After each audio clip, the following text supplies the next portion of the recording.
when no one is looking. Everyone is focusing on the bill now. Let's get it in. We'll fix it up later. And indeed, he was right. It was because of provisions such as those that they won over the support of William Jennings Bryan, who was the leader of the populist movement, a real defender of the common man, in his mind at least. He looked at that bill, and previously he had opposed it because he said it was the bill of the bankers. They would create money out of nothing, he said. And he looked at those provisions and he said, oh, well, I guess with those in there, I can support the bill. And with the elimination of his opposition, the road was cleared, and it was inevitable what would happen. They did fix it up later. Since the Federal Reserve Act was passed, it has been amended over 100 times, and nobody has noticed. All of those original provisions, which were sound, were long ago removed, and many, many more have been added, which greatly expand the power and reach of the Federal Reserve System. A big bunch was added back in 1980. It just extends the power of the federal government to areas that you can't even imagine. We're talking previously about being able to create money out of government debt, American government debt. They can now create it out of foreign debt. Any country in the world. Any country in the world can offer a bond, an IOU, and our Federal Reserve System is now empowered by law to convert that into American money. Even corporate debt, they can convert that into American money. There's no limit whatsoever.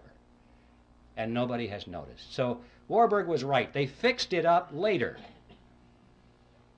And it's no surprise, therefore, that with this kind of professional deception and strategy, that a great deal of support was gained for the bill. And on December 22nd, 1913, it was passed into law and signed into law the next day by President Wilson. And the creature from Jekyll Island finally moved into Washington, D.C. Well, what did we get? Let's stand back from the creature now a few paces and survey its general form. We got a corporation chartered by Congress, which was given an exclusive franchise to create the nation's money. We got a mechanism whereby Congress has been able to raise unlimited amounts of taxes through inflation without the American people even knowing that they're paying the tax. And we got a mechanism whereby the banks can earn perpetual interest on nothing. I'd like to turn our attention now to an intriguing question, which is who owns the Federal Reserve System? You often hear this topic discussed on talk radio. Whenever the subject of money or the Federal Reserve comes up, inevitably somebody will get on the telephone and say, did you know that the Federal Reserve System is not a government agency at all? It's a private corporation. It's run by the private banks, and what we need to do, they'll say, is to abolish the Fed and turn it over to Congress so it can be run for the benefit of the people. Well, I'd like to deal with that because this involves a half-truth and a non-solution. Let's start with a half-truth first. It is true that the Federal Reserve System is not an agency of the federal government. As I mentioned before, it is a corporation chartered by Congress, and like all corporations, it has stock certificates. And these certificates are held, in this case, by the member banks within the system. All the banks, remember this is a cartel, independently owned banks make up this system. They hold the stock certificates. All right. Now up to that point it looks as though this has all the attributes of a privately held corporation, but that's as far as it goes.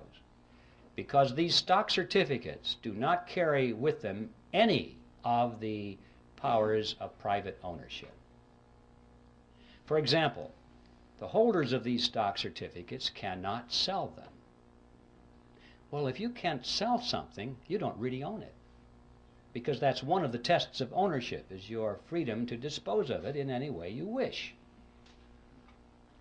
Also, the larger banks have put up more capital into the system than the smaller banks. It's not a lot of money, but it's related to their assets. The larger banks put up more, have more stock certificates than the smaller banks. And yet, regardless of that, all of the banks have one vote. So there's another violation of the principle of private ownership. Furthermore, that vote doesn't buy anything of substance.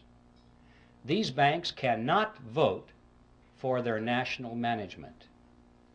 The Federal Reserve System is run by the Board of Directors of the Federal Reserve System, the National Board, and its chairman, all of whom are appointed by the President. The stock certificate holders have no voice in that whatsoever. The only thing they can vote for are the members of the board of their local regional banks, so-called banks. But guess what? The chairman and the vice chairman of those regional banks are appointed by the national board. Guess what? They can vote for their officers of the regional banks, but they can be overridden. The national board has veto power over those people. You get the picture here? In spite of this sales job, of this diffusion of power over the 12 regional banks, these banks have no power at all. It's all concentrated in the national board. The only thing that the regional banks can do, according to their charters, of any substance, is to set the interest rates within their regions. But guess what? Even that is subject to veto by the national board. So you come to the conclusion that these people at the national board are not authorized to do anything except play golf. See, that's the way it was designed. This fiction of this diffusion of power throughout the system was just to sell it to the American people in 1913. It's a vestige. It serves no function whatsoever today at all and was never designed to. So we don't have a corporation in the strict sense of the word, a privately held corporation. And we don't have a government agency in the strict sense of the word. So what do we have? Well, the fact is we have